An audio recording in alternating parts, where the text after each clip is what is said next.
प्रेम से बोलिए जय श्री हरि। अगर जीवन में आप सफल होना चाहते हैं तो कुछ चीजों का त्याग करना होगा। जीवन में सफल होना चाहते हैं तो जैसे एक सफल व्यक्ति की कभी बुराई न करें। सफल व्यक्ति की बुराई इसलिए ना करें कि उसे वहां तक पहुंचने में पता नहीं कितनी मेहनत करनी पड़ी है, क्योंकि आप कर रहे हो, आप स्ट्रगल कर रहे हो तो आप उस एहसास को समझ सकते हो।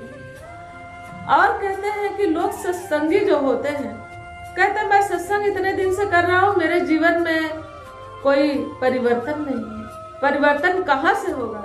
इधर सत्संग किया, गए 4 लोगों की बुराई कर दी, हजारों में कमाया और लाखों में गंवाया।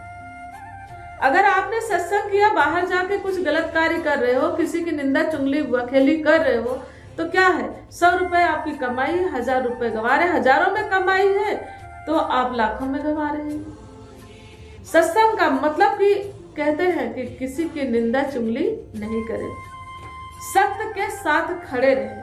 कभी कोई ऐसी बात आ जाए जहां पर सही बोलना है तो वहां पर बोले, यह ना सोचे कि अरे हमारी तो बुराई हो जाएगी, हमें तो पैसा मिल जाएगा, मेरी मान प्रतिष्ठा पे बात आ जाएगी। अगर सत्य बोल ना सके तो वहां पे झूठ का भी सहारा ना ले। सफल होने की बात मैं बता रही हूँ। कहते हैं कि सफल तो होना चाहता है व्यक्ति, लेकिन अवगुण से भरा हुआ है। कितने ऐसे सफल व्यक्ति हैं जिनके आचरण अच्छे नहीं है, पैसा बहुत है लेकिन आचरण व्यवहार उनके सही नहीं है। तो याद रखना कि प्रभु भी ऐसे ही हैं। प्रभु तो आपके एक एक मिनट का हिसाब ले रहे हैं। कहते हैं, सभी कहते हैं कि राम तो कण में है, और कुरान शरीफ में कहते हैं क्या अल्लाह तो जर्रे जर्रे में है। लेकिन अगर आप यह मानते हो, भगवान श्री कृष्ण कहते हैं मैं सब में हूं, सब मुझ में है। यह सारी बातें आप सुनते हो लेकिन मानते कितना हो? सब मुझ में है, मैं सब में हूं। अगर यह बात है तो आप कैसे नहीं मानते हो? किसी के बारे में सोचते हुए मेरे लिए बुरा किया तो मैं इसके लिए 10 गुना बुरा करूंगा। आपको पता है भगवान का रूप है, तो भी आप बदला लेने की कोशिश ना करें, क्योंकि कहते हैं ना, प्रभु जब बदला लेता है तो फिर उसकी आवाज तक नहीं निकलती, सिर्फ कर्मों का भोग भोगता है। जो जैसा करेगा वैसा ही फल पाएगा। याद रहे, इसी जन्म में भोग के जाना होगा, वो बच नहीं पाएगा। कहते ना, किसी बकरे को काटना हो किसी को तो क्या करता है? ऐसा नहीं कि लाने के बाद उसको चारा नहीं देता, लाने के बाद उसको नहलाता धुलाता नहीं है। कहते ना, जानवर को काटना भी होता तो भी उसे बड़े प्यार से रखते थे। इसलिए प्रभु परमात्मा भी कर्मों का फल देना होता तो भगवान उसे बहुत कुछ देते हैं। पहले कहते बेटा खूब अभिमान कर लो, लेकिन जब भोग भोगने का समय आता है तब भी प्रभु कहते हैं कि याद कर जो तूने किया।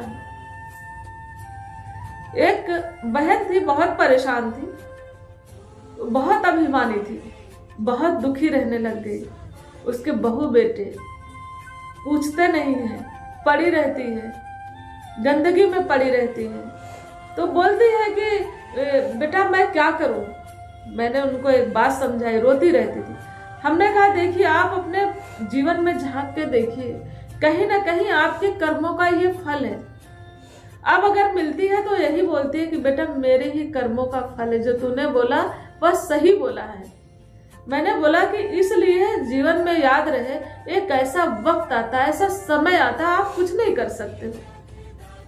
आप एक गिलास पानी लेने के मोहताज हो जाओगे। भगवान ने ऐसी ऐसी बीमारियां बनाई है, आप बिस्तर पे बस लेटे हुए देख सकते हो, बोल नहीं सकते हो। ऐसा भी वक्त आ जाता है व्यक्ति का। इसलिए अभिमान तो कभी करना ही नहीं चाहिए। तो याद रहे, सफलता के पीछे कई चीज छुपी होती है। सफलता प्राप्त करना चाहता है व्यक्ति, लेकिन निंदा चुगली वखेली करता है, चोरी करता है, झूठ बोलता है, कोई काम मिल जाए उसके पीछे चोरी है। तो ऐसे व्यक्ति सफल कहाँ होगा? कहते हैं ना कि कहीं कहीं भाई 10 आदमी या 100 आदमी, 1000 आदमी काम करने वाले होते, उसमें से एक आध जो मालिक के बहुत नजदीक होता है।